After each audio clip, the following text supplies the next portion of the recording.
우리 시간 성경 봉독하도록 하겠습니다. 오늘 보실 말씀은 예레미야 7장 16절에서 28절 말씀입니다. 예레미야서 7장 16절에서 28절 말씀 제가 봉독하겠습니다. 그런즉 너는 이 백성을 위하여 기도하지 말라. 그들을 위하여 부르짖어 구하지 말라. 내게 간구하지 말라. 내가 내게서 듣지 아니하리라. 너는 그들이 유다 성읍들과 예루살렘 거리에서 행하는 일을 보지 못하느냐? 자식들은 나무를 줍고 아버지들은 불을 피우며 부녀들은 가루를 반죽하여 하늘의 여왕을 위하여 과자를 만들며 그들이 또 다른 신들에게 전제를 부음으로 나의 노를 일으키느니라.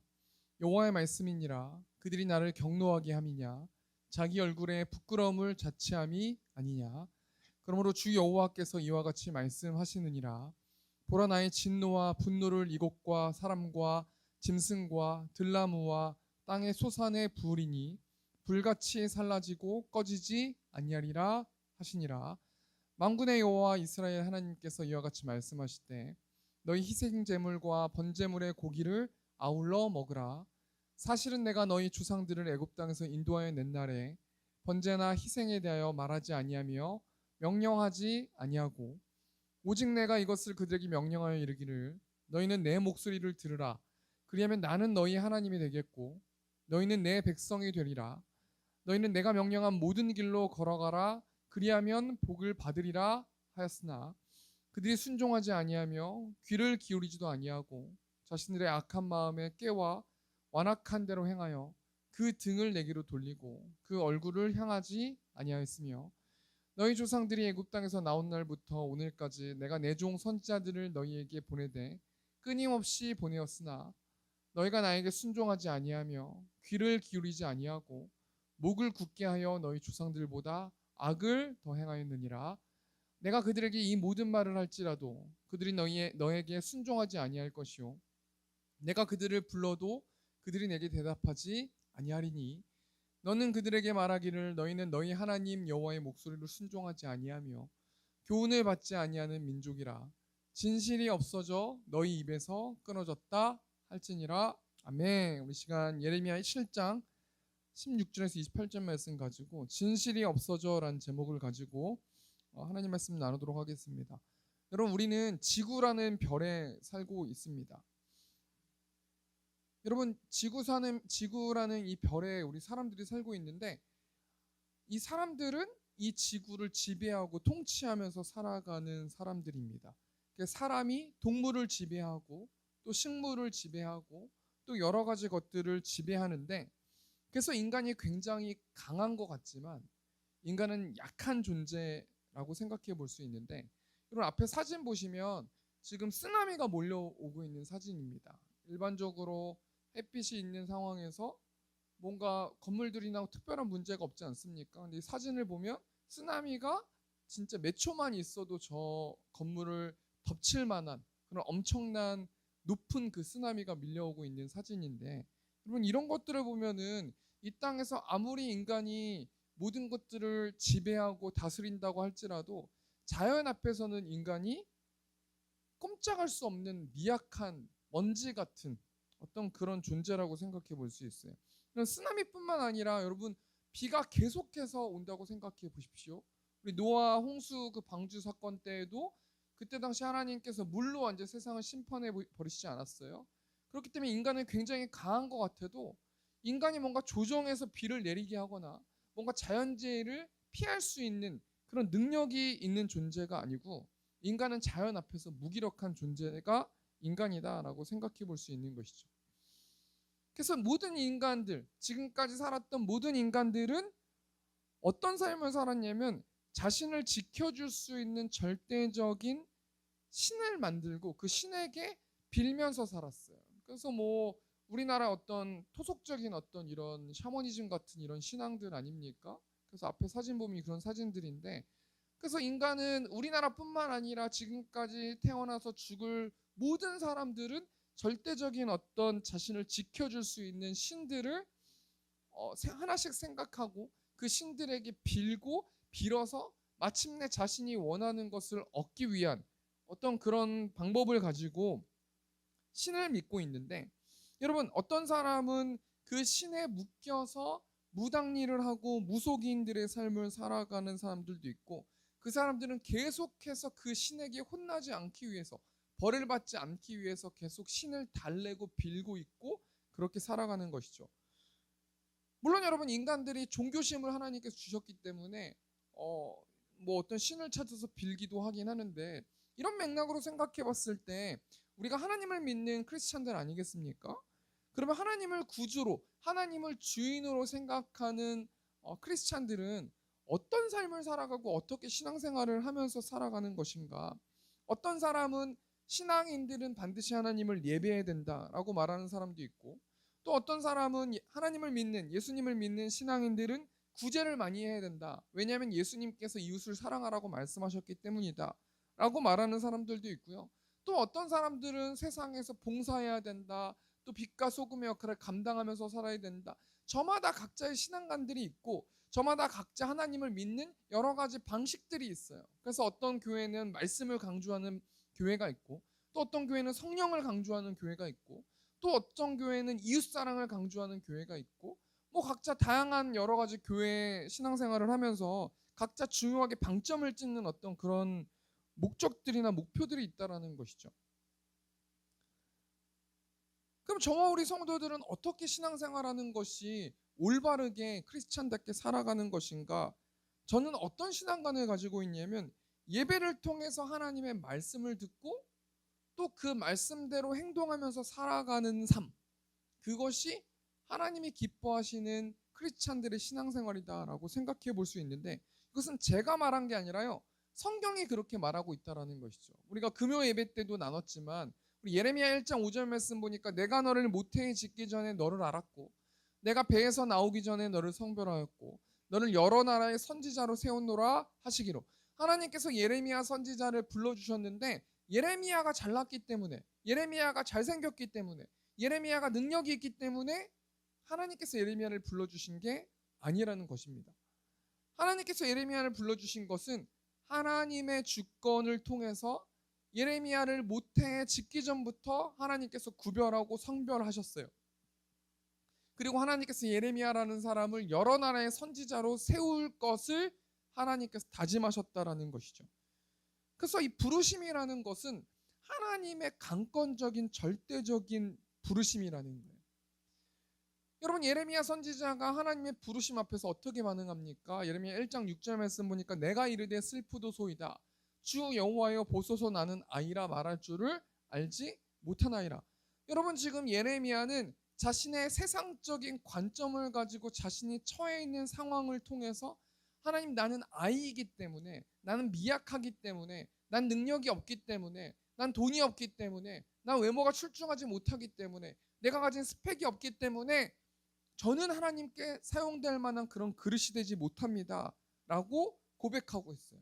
여러분, 어찌 보면 굉장히 겸손한 어떤 그런 태도 같지만, 여러분, 예레미야 1장 5절 말씀, 절대적인 하나님의 부르심을 통해서 그런 관점으로 봤을 때는 지금 예레미야가 교만하게 하나님의 말씀을 순종하지 못하고 있는 것을 볼 수 있는 것입니다.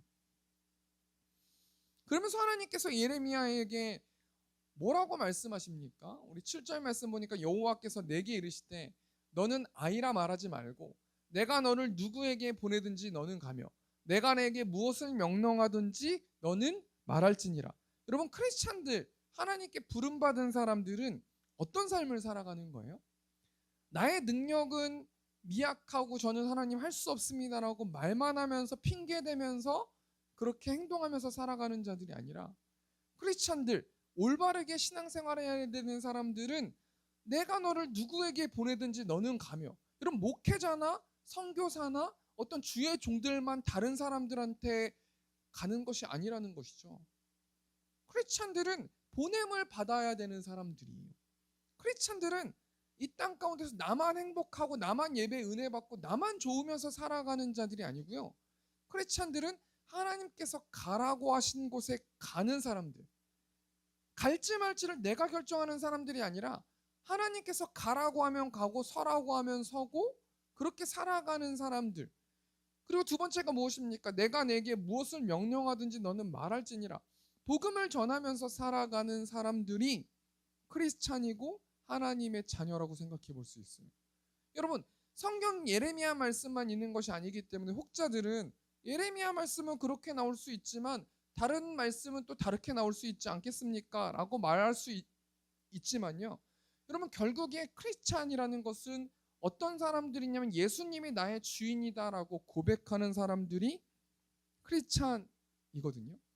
그러니까 결국엔 내가 맨날 주인 되면서 교회 열심히 다니고 봉사하고 헌금하고 열심히 신앙생활해도 내가 깨지지 않고 내 뜻과 내 방법대로 하는 사람들은 크리스찬이 아니에요. 구원받은 사람이 아니에요. 크리스찬들은 예수님이 주인이시기 때문에 예수님의 말씀에 순종하면서 살아야 되는데 이 땅을 살아가는 크리스찬들이 100% 예수님의 말씀에 순종하면서 살아갈 수 없기 때문에 여러분 죄의 열매들을 맺고 그렇게 하지만 중요한 포인트는 뭐냐면 크리스찬들은 언제나 변화되는 삶을 살아야 돼요. 10년이든 20년이든 30년이든 난 변화가 없다. 그러면 예수님을 주인으로 고백하는 사람들이 아니라 말로는 교회를 다니고 말로는 내가 크리스찬이라고 말하지만 나 자신을 믿는 사람이기 때문에 그런 사람들은 구원을 받을 수 없다라는 것이죠. 그런 사람들은 한마디로 말해서 천국 백성이 될 수 없는 거예요. 여러분, 그런 사람만큼 불쌍한 사람이 어디 있겠습니까? 신앙생활하고 예배드리고 구별해서 헌금도 드리고 구별해서 시간도 드리고 계속해서 교회 나와서 열심히 봉사하고 하는데 정작 자신 뜻대로 함을 통해서 변화되지 못함을 통해서 하나님 나라의 백성이 안 된다면 얼마나 그 사람이 인생이 불쌍한 인생이겠습니까? 하나님께서 여러분 하나님의 자녀들인 크리스찬들 또는 이때 당시에 예레미야 선지자를 통해서 하나님께서 예레미야 선지자에게 유다 백성들에게 무엇을 전할 것인지를 말씀하시는데 우리 16절 말씀 보니까 그런즉 너는 이 백성을 위하여 기도하지 말라 그들을 위하여 부르짖어 구하지 말라 내게 간구하지 말라 내가 내게서 듣지 아니하니라. 여러분 지금 오늘 본 말씀의 내용을 보면은 하나님이 극도로 화가 나셨어요. 하나님은 사랑의 하나님이시지만 공의 하나님이시거든요. 그래서 언제나 사랑만 주시는 분은 하나님이 아니세요. 하나님은 징계하시고 심판하시는 분이 우리 하나님이신데요. 여러분 우리 하나님이 어느 정도 화가 났냐면 하나님은 지금까지 앞에 구약 성경의 앞에 예레미야 앞에 나오는 그 말씀들을 보았을 때 하나님께서는 중보기도 하지 말라. 나의 자녀들이 살릴 수 있도록 중보기도 하지 말라라고 말씀하신 적이 없어요. 근데 하나님께서 얼마나 화가 나셨으면 예레미야의 선지자를 통해서 너 유다 백성 위해서 나한테 기도하지 마. 내가 유다 백성 반드시 심판할 건데 난 너희의 중보기도까지 듣기 싫거든. 나는 반드시 유다 백성을 징계할 거거든. 너 나한테 중보기도 하지 마라고 하나님께서 말씀하시는 거 아니겠습니까? 여러분 그렇게 죄를 지었던 소돔과 고모라의 사람들을 살리기 위해서 아브라함이 중보기도 했을 때도 하나님께서는 이 아브라함의 중보기도를 들어주셨어요. 그 정말 잔인하기로 유명한 아수르의 어떤 아시리아를 살리기 위해서 하나님은 요나라는 사람을 설득하셔서 그 아시리아에게 복음을 전하는 그런 사랑의 하나님이신데 지금 유다 백성들이 어느 정도로 잘못했냐면 하나님께서는 예레미야가 유다 백성들에게 하나님을 향해서 중보기도하는 그 기도 자체도 듣기 싫다. 난 지금 몹시 화가 나 있다. 난 머리 끝까지 화가 나 있다. 라고 말씀하시는 상황입니다. 여러분 이 말씀 통해서 우리가 뭘 생각해 볼 수 있어요? 중보기도는 힘이 있다라는 것이죠. 여러분 중보기도는 다른 사람들 또는 성도들 다른 이웃들을 위해서 우리가 중보기도할 때 그 힘은 엄청나게 다가오고요. 우리가 전쟁을 할 때 총칼로 싸우는 방법도 있지만 포 같은 거나 미사일 같은 걸로 날려서 전쟁할 수 있는 거 아니겠습니까? 여러분 이 말씀 통해서 뭘 생각해 볼 수 있냐면 중보기도는 다른 사람들의 영적 전쟁에서 우리가 중보기도함을 통해서 그들에게 미사일을 쏴주는 그들에게 폭탄을 쏴주는 만큼 그들에게 전투기에서 여러 가지 어떤 폭탄들을 투하시키는 만큼 힘이 센 것이 중보기도라고 생각해 볼 수 있는 것이죠. 근데 하나님은 그 중보기도조차도 들을 수 없을 만큼 화가 머리 끝까지 나 있는 상태라는 것이죠. 그럼 여러분, 하나님께서 유다 백성들을 향해서 왜 머리 끝까지 화가 났습니까? 우리 예레미야 7장 17절 보니까 너는 그들이 유다 성읍들과 예루살렘 거리에서 행하는 일을 보지 못하느냐? 여러분, 이스라엘 백성들은 계속해서 우상을 섬겼는데 소극적으로 우상을 섬겼어요. 여러분, 뭐 이스라엘 백성도 유다 백성 뭐 똑같은 백성인데요. 이 이스라엘 백성들이 남유다와 북이스라엘로 나눠지지 않았습니까? 근데 하나님의 자녀들인 이스라엘 백성들은 과거에도 계속해서 우상을 섬겼어요.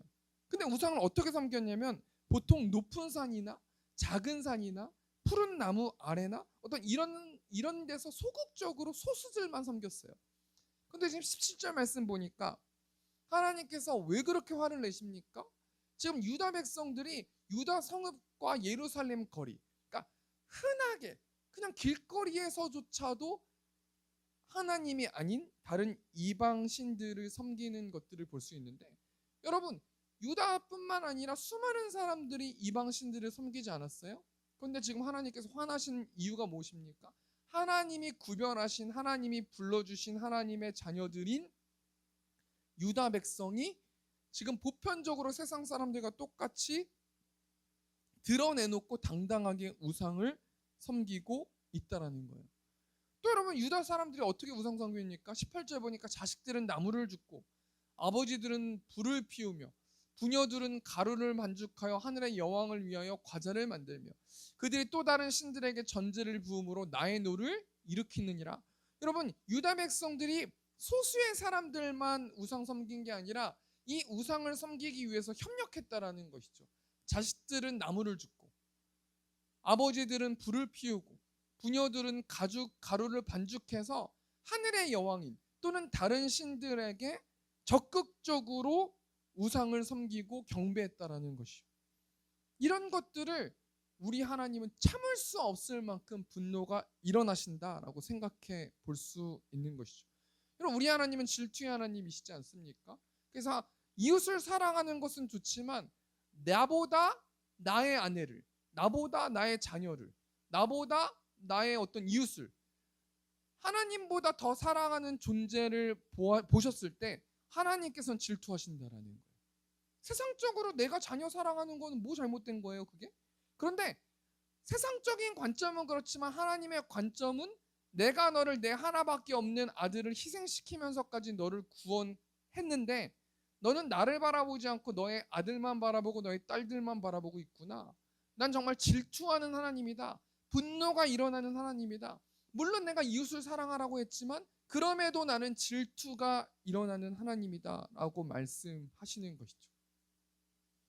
그리고 여러분, 계속해서 다른 신들을 바라보고 우상을 섬기는 사람들, 하나님의 불러주신 그 유다 백성들에게 하나님께서 결국에 어떻게 하신다라는 것입니까? 우리 20절 말씀 보니까 그러므로 주 여호와께서 이와 같이 말씀하시느니라. 보라, 나의 진노와 분노를 이곳과 사람과 짐승과 들나무와 땅의 소산에 부으리니 불같이 살라지고 꺼지지 아니하니라 하시니라. 하나님께서 계속해서 하나님 말고 다른 곳을 바라보는 하나님의 자녀들의 모습을 지켜보시고 적극적으로 모든 사람들이 그렇게 우상을 섬기는 모습을 보시면서 심판해 주신다라는 거예요. 그래서 여러분, 이 땅은 하나님을 떠난 사람들이 많이 있기 때문에, 죄로 오염됐기 때문에 하나님께서 심판하신다. 예수님께서 예수님의 때가 되셨을 때 예수님께서 이 땅에 오셔서 심판주로 오셔서 양과 염소를 구별해내셔서 어떤 사람은 천국으로 어떤 사람은 지옥으로 보내신다라고 말씀해 주시는 것 아니겠습니까? 그런데 여러분, 심판이 어떻게 일어나요? 사람이 잘못했어요. 남유다 사람들이 잘못했는데 남유다 사람들도 죽고 짐승도 죽고 나무도 죽고 땅의 소산도 죽고 모든 것들이 불같이 살라진다라는 거예요. 여러분, 우리가 이 말씀 통해서 뭘 생각해 볼 수 있습니까? 두 가지 생각해 볼 수 있는데 심판은 반드시 있다라는 것이죠. 각자 행한 대로 각자 지은 죄대로 우리는 심판받을 수 있고, 제가 말하는 이 죄는 이 세상적인 윤리적인 관점의 죄가 아니라 하나님 나라, 하나님과 관계가 끊어진 죄, 죄를 통해서 하나님 관계가 올바른 관계를 맺지 못하는 죄들을 말해주고 있고 반드시 심판은 일어난다라고 말할 수 있는 것이죠. 두 번째 우리가 생각해 볼 것은요. 심판이 어떻게 일어나요?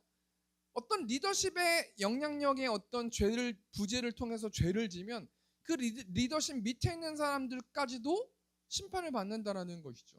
그러니까 가장이 죄를 지면은 그 가정이 죄로 오염될 수밖에 없다라는 것이죠. 나라의 어떤 영적인 리더십이 죄를 지면 그 나라가 망한다라는 거예요. 그 사람만 망하는 게 아니라 그 사람에 부여된 여러 가지 사람들까지도 그 사람 리더십 때문에 망하게 된다라고 생각해 볼 수 있는 것이죠. 그래서 하나님께서 심판할 것이다. 나는 확정했다라고 말씀하시면서요. 하나님께서 유다 백성들에게 뭘 말씀하십니까? 우리 21절부터 23절까지 세 번역 보니까 나 만군의 주 이스라엘의 하나님이 말한다. 내가 너희에게 받고 싶은 것은 제사가 아니다. 내가 번제나 다 태워 내게 바치고 다른 제물은 너희가 먹는다고 하지만 내가 허락할 터이니 번제든 무슨 제사든 고기는 다 너희들이 먹어라. 원래는 번제가 있어야 되거든요. 제사할 때는. 근데 하나님이 너무 화가 나셔가지고 야 그냥 너 마음대로 해라. 제사 니네 마음대로 하고 번제 드린 거 그냥 니네 다 먹어. 난 천상 너의 제사 안 받을 거야. 이런 뉘앙스로 말씀하시는 것이죠. 22절 말씀 보니까 내가 너희 조상을 이집트 땅에서 데리고 나왔을 때 내가 그들에게 번제물이나 다른 어떤 희생제물을 바치라고 했더냐? 바치라고 명령이라도 했더냐? 무슨 말이에요? 지금 번제가 중요한 게 아니라 너의 마음 상태가 중요하다는 거예요. 그러면서 오늘 설교의 핵심 말씀인데 우리 23절 말씀 보니까 오직 내가 명한 것은 나에게 순종하라는 것. 그러면 내가 그들의 하나님이 되고 그들은 나의 백성이 될 것이라는 것. 내가 그들에게 명하는 그 길로만 걸어가면 그들이 잘 될 것이라고 한 것뿐이지 않았더냐? 하나님께서 유다 백성, 하나님이 불러주신 부름받은 유다 백성들 또는 이 말씀을 듣고 있는 하나님께 부름받은 저와 우리 성도들에게 하나님께서 무엇을 요구하신다라는 거예요? 순종을 요구하신다라는 것이죠. 그러므로 여러분 크리스찬들은 교회만 다닌다고 교회 한번 빠진다고 뭐 난 넌 크리스찬이야 넌 크리스찬이 아니야 그게 척도가 그런 게 아니라요. 내가 하나님 말씀에 순종하느냐 내가 하나님의 말씀을 듣고 행동하느냐 그 여부를 따라서 내가 구원받았느냐 내가 구원받지 못했느냐라고 생각해 볼 수 있는 것이죠. 이런 맥락으로 봤을 때 우리가 한 주 동안 말씀을 읽지 않는다? 우리가 하나님의 말씀이 들려지지가 않는다? 이것은 우리에게 굉장히 힘든 거고요. 그럼을 통해서 영적으로 치열하게 힘들게 살아가게 되는 거예요.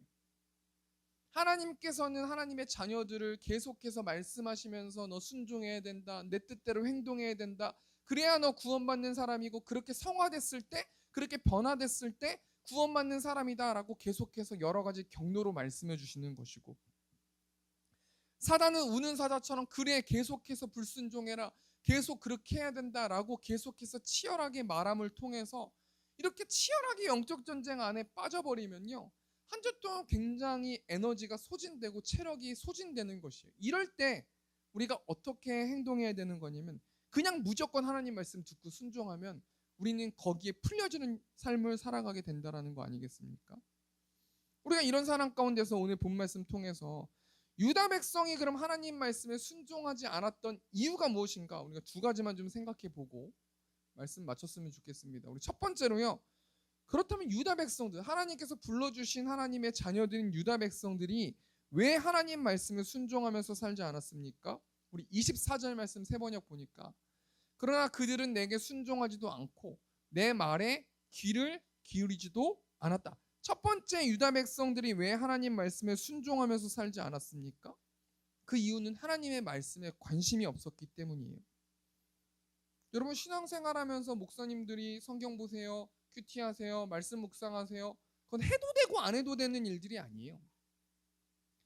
구원받은 사람은 당연히 하나님의 말씀을 보아야만 해요. 그리고 하나님의 말씀을 보고 하나님 말씀에 순종해서 그러면 좋은 열매들을 맺고요. 성령의 열매들을 맺고요. 그런 사람들은 한 주 동안 사랑이 있고 기쁨이 있고 절제가 있고 오래 참음이 있고 만족이 있는 삶을 살아가고요. 하나님의 자녀들이 하나님 말씀에 순종하지 않고 내 뜻과 내 방법대로 살면은 어떤 삶을 살아가요? 망하는 인생, 피곤한 인생, 여러 가지 죄의 열매들을 통해서 괴롭고 두렵고 슬프고 외롭고 탄식하고 마음 둘 데 없고 왜 사는지 모르겠고, 이 모든 것들이 다 말씀의 부재 아니겠습니까? 그러면 24절 말씀 세 번역 보니까 오히려 자기들의 악한 마음에서 나오는 온갖 계획과 어리석은 고집대로 살고 얼굴을 나에게로 돌리지 않고 오히려 등을 나에게 돌렸다. 유다 백성들이 말씀 한 번 안 봤어요. 그런데 하나님께서는 어떤 마음을 갖고 계세요?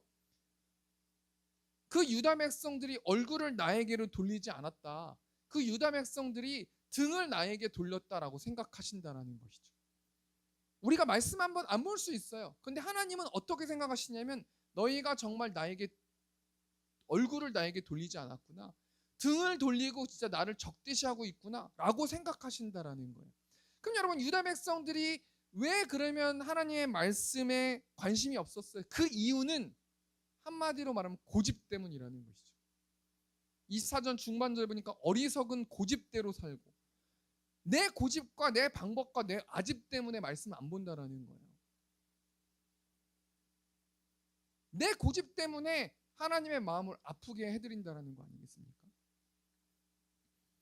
하나님은 저와 우리 성도들에게 우리들이 잘 될 수 있도록, 우리들이 행복하게 좋은 열매들을 맺을 수 있도록 계속해서 말씀 보라고 얘기하지만 내 고집과 내 아집 때문에 하나님의 말씀에 관심이 없는 성도들이 있다라고 말씀하시는 것입니다.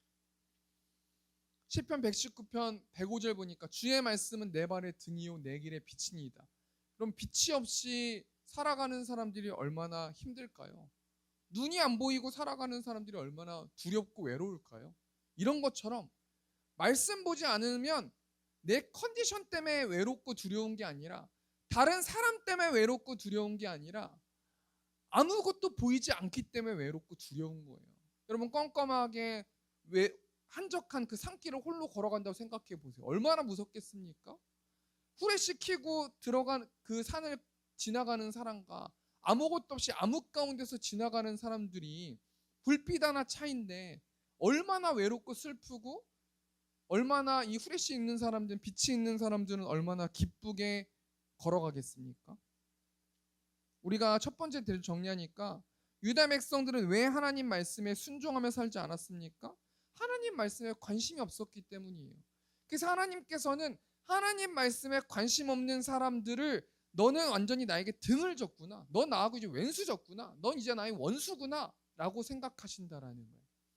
여러분, 그러면 남유다 백성들이 왜 하나님 말씀에 관심이 없었어요? 그 남유다 백성들의 고집, 아집, 내가 하나님 없어도 살 수 있다는 죄에 묶인 어떤 그런 컨디션 때문에 유다 백성들은 결국엔 어떤 삶을 살게 됐습니까? 망하는 삶을 살게 되고요, 바벨론에게 짓밟힌 삶을 살게 되고요, 주권 없이 떠돌아다니면서 포로로 끌려가는 삶을 살아갔다라는 것이죠. 우리 두 번째로요, 유다 백성들이 또 왜 하나님의 말씀에 순종하지 않고 살았습니까? 우리 25절 말씀 보니까 너희 조상들이 애굽 땅에서 나온 날부터 오늘까지 내가 내 종 선지자들을 너희에게 보내되 끊임없이 보내었으나. 여러분, 하나님께서는 참 일하시는 방식이 특별하신데, 하나님은 그냥 각 사람들에게 말씀해 주실 수도 있어요. 그런데 하나님은 구약 시대 때부터요 반드시 리더십 한 명을 세웠어요. 모세를 세우고 여호수아를 세우셨어요. 그리고 사울을 세우시고 다윗을 세우시고 선지자들을 세우셨어요. 제사장들을 세우셨어요. 하나님의 일하시는 방식은 한 사람을 세우신다라는 거예요. 여러분, 하나님의 마음을 그대로 전하는 사람들이 어떤 사람들이? 선지자들이에요. 선지자들이 히브리어로 나비라는 것이거든요. 여러분, 그 나비라는 이 단어가 어떤 뜻을 가지고 있냐면 애끓는 마음을 가지고 하나님의 마음을 그대로 전달하는 사람이 선지자예요. 요즘으로 따지면 뭐 설교자, 목사님들 뭐 이런 사람들이 될 수 있겠죠. 여러분, 하나님께서 뭘 말씀하세요? 25절 보니까 너희 조상들이 애굽 땅에서 나온 날부터 오늘까지 내가 내 종 선지자들을 너희에게 보내되 끊임없이 보내었으나.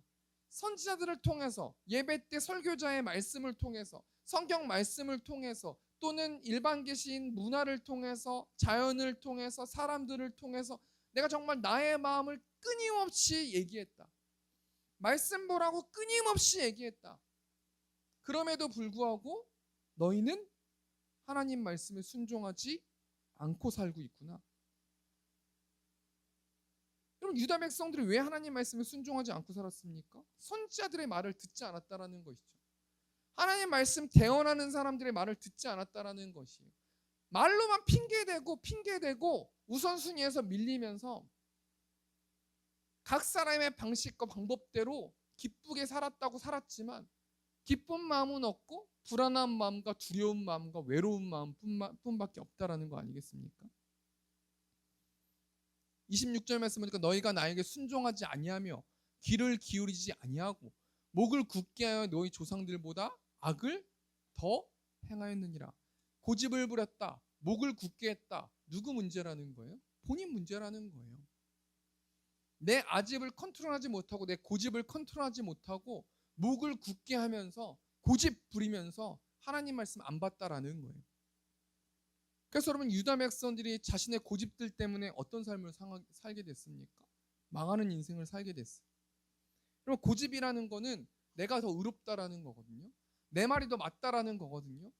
그렇기 때문에 내가 말씀을 안 본다라는 거는 겉으로는 겸손한 체하지만 하나님보다 내 뜻과 내 방법이 더 맞다라는 얘기예요. 하나님의 말씀과 방법보다 내 뜻과 내 방법이 옳기 때문에, 그러니까 나는 우주에서 먼지보다도 안 되는 미약한 죄인에 불과하지만 교만하기 때문에 하나님 말씀 안 듣고 내 뜻과 내 방법대로 살아간다라고 생각해 볼 수 있는 것이죠. 그러면 그런 사람들이 어떻게 됐습니까? 망하는 인생 산다는 거예요. 물론 크리스찬들이 말씀 안 들었다고 망하진 않겠지만 괴로운 인생, 야곱처럼 나그네 같은 인생, 피곤한 인생, 만족하지 못하는 인생, 매일매일 외롭고 슬픈 인생, 두려운 인생 살아간다는 거 아니겠습니까? 우리 두 번째 정리하니까 유다 백성들이 왜 하나님 말씀에 순종하면서 살지 않았습니까? 선지자들의 말을 듣지 않았어요. 왜 선지자들의 말을 듣지 않았습니까? 목이 굳게 했기 때문에, 교만하기 때문에, 고집 불통이기 때문에 말씀 듣지 않고 말씀 보지 않고 순종하지 않았다라는 것이죠. 그런 사람들이 최종적으로 어떻게 됐습니까? 망하는 인생 살아가고요. 피곤한 인생 살아가고요. 외로운 인생 살아가고 불안한 인생 살아가고 두려운 인생 살아간다라고 생각해 볼 수 있는 것이죠. 우리 말씀을 정리하겠습니다. 그러면 크리스찬들은 신앙생활을 하면서 살아가는데 그 신앙생활을 하면서 살아가는 것이 어떻게 살아가는 것이요? 하나님 말씀 보고 하나님 말씀 듣고 하나님 말씀 인식하고 하나님 말씀에 순종해서 하나님의 뜻대로 살아가면 성령의 열매를 맺고 하나님의 뜻대로 살지 못하면 완전히 버려지는 인생은 아니지만 이 땅 가운데서 피곤하고 두렵고 외롭고 왜 사는지 모르고 질서정연하지 못하고 슬프고 낙담되고 그렇게 답답한 인생 살아간다라고 생각해 볼 수 있는 것입니다. 그렇다면 여러분, 하나님의 자녀들, 하나님의 부르심을 받은 유다 백성들이 왜 하나님 말씀에 순종하면서 살지 않았어요? 첫 번째는 하나님 말씀에 관심이 없었고요. 두 번째는 선지자들의 말을 듣지 않았어요. 왜 그렇습니까? 그 사람들의 고집 때문에, 그 사람들의 아집 때문에. 그래서 결국엔 유다 백성들이 어떻게 됐어요? 바벨론이란 나라에게 망하는 인생, 쫓기는 인생, 불안한 인생, 외로운 인생, 핍박받는 인생, 낙담되는 인생, 해도 안 되는 인생 살았다라는 거예요. 우리가 적용하면서요. 우리가 이 말씀 통해서 나의 영적 상태를 점검해 보길 원하는데 28절 세 번요. 그들은 자기들의 하나님인 나 주의 말을 순종하지도 않고 어떤 교훈도 받아들이지 않는 백성이다. 진실이 아주 없어졌다. 그들의 입에서 진실이 사라진 지 이미 오래다. 그러므로 너는 그들에게 이렇게 전하여라. 여러분, 진실이 사라졌대요. 그렇지 않습니까? 오늘 설교 제목이 진실이 없어져라는 제목인데요. 여기서 나오는 이 진실이라는 단어가 에메트라는 단어인데 이 에메트라는 단어가 성실과 신실함이란 뜻이에요. 그러니까 하나님 말씀에 순종하지 못하는 사람, 왜 우리가 하나님 말씀에 결론적으로 순종하지 못했는가? 우리가 말씀 보죠. 가끔씩 봐요. 근데 꾸준하게 못 보기 때문에 우리가 성실하지 못하기 때문에 신실하지 못하기 때문에 너희가 진실이 사라졌구나. 진실이 없어졌구나. 너희의 성실함과 꾸준함이 없어졌구나. 그렇기 때문에 너희가 한 주 동안 힘들게 살아가는구나 라고 말씀해 주신다라는 겁니다. 우리가 말씀을 정리하면서 마지막 신실하게 진실하게 우리 이 찬양 부르시면서 부르시고 제가 기도하고 주기도문으로 예배 마치도록 하겠습니다.